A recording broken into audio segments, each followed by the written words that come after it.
Gente, agora eu vou falar de um assunto que é importante para as mulheres. Os homens também devem ficar atentos à endometriose. Eu estou aqui com o doutor Evangelista Torquato. Muito obrigada, tá? Eu que agradeço. Doutor, afinal, o que é essa doença? A endometriose é uma doença ainda cuja origem é muito enigmática. Não se sabe ao certo por que ela se origina, como que se ela origina. O que a gente sabe é que as mulheres em idade reprodutiva, elas apresentam as menstruações regulares, normalmente as menstruações mensais. E aquele sangramento menstrual possui células endometriais. E esse sangramento se exterioriza, levando essas células. Acontece que a mulher, ela tem uma comunicação do meio externo com o meio interno, através das trompas. Então, essas células endometriais, elas também caem dentro da barriga. Nas mulheres que não têm esta doença, essas células são limpas pelo seu sistema imunológico. Elas caem lá, o sistema imunológico vai lá e as retira. Nas mulheres com endometriose, estas células endometriais começam a cair em cima do intestino, em cima do ovário, em cima da trompa, na parede externa do útero, e começam a se implantar. E vão todo mês menstruando. Ou seja, a menstruação normal, aquela que sai, as células de dentro do útero, e também esses focos na parte interna da pelve. Ao longo do tempo, aquelas células menstruais, menstruando também todo mês, vão produzindo reações cicatriciais, causando uma inflamação. Esta inflamação na pelve vai ser responsável por dois grandes sintomas: a dor pélvica e a infertilidade. Então, a endometriose é uma doença que agrega esses dois grandes sintomas. São mulheres com dores pélvicas e mulheres que também ficam inférteis. A dor pélvica da endometriose é mais relacionada, mas não só à menstruação. Então, quem é que a gente desconfia principalmente? É isso que eu ia perguntar. Qual a idade, quem, né? doutor, né? Porque a dor cólica menstrual, de uma certa forma, é um achado comum, né? Mas quando é que você tem um clique para desconfiar que algo estar errado? Aquela cólica menstrual que sempre existia, mas que passou a aumentar, ela passou a tornar-se mais forte. Como é que a gente percebe que ela está mais forte? Primeiro, o sentimento mesmo de que a cólica é mais forte. Mas é aquela mulher que também começa a trocar o remédio para dor, porque aquele já não serve mais. Interessante. Ou então isso. começa a usar mais comprimidos do que o que utilizava normalmente. Então, essa dor, ela mudou a característica. Então, esta dor pélvica, ela merece ser investigada. Essas mulheres, normalmente, é muito interessante a história, elas começam a menstruação com muitas cólicas, lá com seus 12, 13 anos, na adolescência. Cólicas muito fortes. E depois de um certo tempo, é natural que elas comecem um anticoncepcional, que diminui muito as dores. E aí mascara a endometriose, que se iniciou na adolescência, porque as cólicas diminuíram. E aí elas vão tomar o anticoncepcional quando iniciam a vida reprodutiva, e a mulher hoje ela vai esperar o primeiro filho depois dos 30 anos, é o padrão. Ao longo desse tempo, ela mantém um método contraceptivo, como anticoncepcional, que diminui as dores e dá a falsa sensação de que está tudo bem. Doutor Evangelista, a gente tem uma imagem aqui, pode soltar? O que é? Explica essa imagem para a gente. Bom, aqui a gente tem a vagina, Que é essa parte aqui de que é essa parte aqui. A vagina tem uma comunicação direta com o útero, que essa imagem mais central, esse globo, digamos assim. E a gente vê que do globo saem duas trompas. Aí, e lá na extremidade da trompa tem essa parte branca que é o ovário. Perfeito? Ok. Dentro do útero, volta a seta para o útero. Dentro do útero, esse sangramento aí que está exteriorizado, na verdade, ele é interiorizado e sai pela vagina. Essa é a menstruação. A menstruação. Só que esse mesmo sangramento vai pela trompa, se puder colocar a seta pela trompa, vai pela trompa e vai cair na pelve. Cai sobre o ovário, cai sobre o útero, cai sobre o intestino. E esses focos, eles vão crescendo ao longo dos anos. O que acontece? Esses focos menstruais, causando aquela inflamação, começam a atingir pequenos nervos. Então, as cólicas começam a aparecer de forma mais intensa. Esse sangramento menstrual fora do útero começa a liberar também substâncias inflamatórias. levando à infertilidade.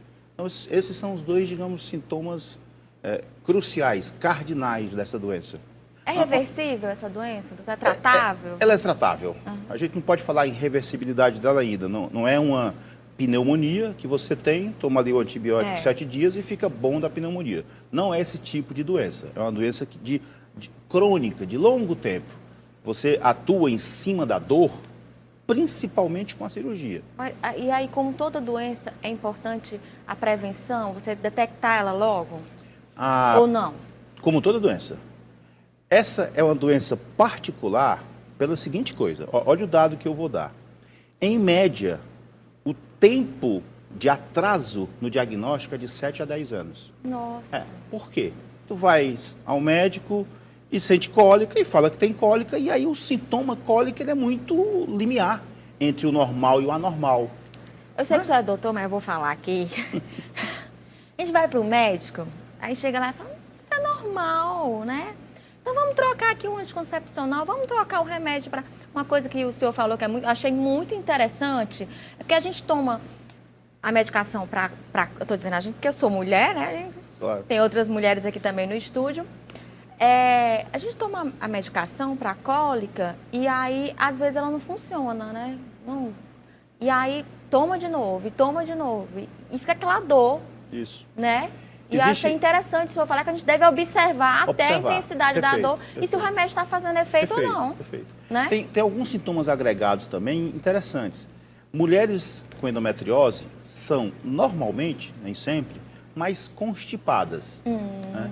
Quando menstruam, por conta exatamente dessa reação inflamatória que tem em cima da parede do intestino. Quando menstruam, vão mais ao banheiro. Quer dizer, aí você tem a cólica e já tem esse sintoma. Essas mulheres também, às vezes, elas se queixam, e aí eu sempre quando vou perguntar isso, eu peço até para pensar se essa situação acontece. No ato da relação sexual, principalmente na relação sexual mais profunda, quando a penetração é mais profunda, eu pergunto, toca num ponto que incomoda? Não é ardor. Ardor é diferente, está mais ligado à lubrificação. É como se incomodasse um ponto. Opa, que dói. Como se fosse alguma coisa da natureza. E isso, às vezes, são focos de endometriose. E o outro sintoma, eu estou falando de dor pélvica, eu estou falando de alteração do hábito intestinal na menstruação, estou falando do desconforto na relação sexual, que a gente tecnicamente chama de dispaurenia, e estou falando de infertilidade. Então, esses 4, digamos, sintomas, eles são importantes para a gente pensar em endometriose. É uma doença importante porque, olha para você ter uma noção, nós temos no Brasil algo em torno de 10 milhões, 8 a 10 milhões de pacientes com endometriose. Se a gente for correlacionar com outras doenças, existe 1 milhão de pessoas com tuberculose. É uma doença muito prevalente. E é uma doença que, assim, por ela ter um diagnóstico difícil, normalmente o diagnóstico atrasado faz com que ela seja descoberta em estágios mais avançados. Então, desde o início, lá, adolescente, começou com muita cólica, fica de olho nessa doença. E ao iniciar o anticoncepcional, saiba que a cólica vai diminuir. O que não quer dizer que não possa ser a doença. Então, é importante isso hoje em dia é muito importante todas as mídias sociais, televisões, mídias digitais e tudo mais, é muito importante porque a gente divulga mais a informação. Mais informação. Nós estamos no mês de março, que é o mês o mês da endometriose no mundo todo. É um mês alusivo, né? Tal qual o mês do câncer de mama, o novembro azul do câncer de próstata, o mês março, o mês amarelo da endometriose. É um momento que nós, profissionais, temos para tentar divulgar mais ainda essas informações que estão muito disponíveis hoje em dia. Então, isso é muito bom porque a própria paciente já tem o poder de desconfiar. E aí, numa boa interação, num bom relacionamento médico-paciente, é possível se chegar mais ao diagnóstico para a gente abreviar esse tempo. 7 anos, em média, a paciente ela percorre 4 a 5 médicos até o diagnóstico. Então, com o tempo, a gente vai cada vez massificando mais essas informações, tornando o diagnóstico mais perto da paciente. Doutor, vai ter uma marcha esse mês? Vai ter uma marcha dia 30. Pode convidar. Pois é, a gente está aqui exatamente para isso, divulgar esses sinais e sintomas que vocês possam tê-los e nunca desconfiar em relação a esta patologia.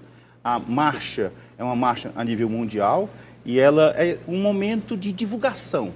Um momento assim, ei, olha aqui, isso que tu está sentindo pode não ser normal. E quando tu estiver com teus 30, 35 anos, pode afetar a tua fertilidade. Ou pode te dar tanto desconforto que a tua relação sexual passa a não ser tão mais prazerosa. Então, isso pode não ser normal. Este é um mês da gente falar isso. Doutor, muito obrigada, tá, pela sua participação. Eu que te agradeço. Agora eu vou chamar direto da redação.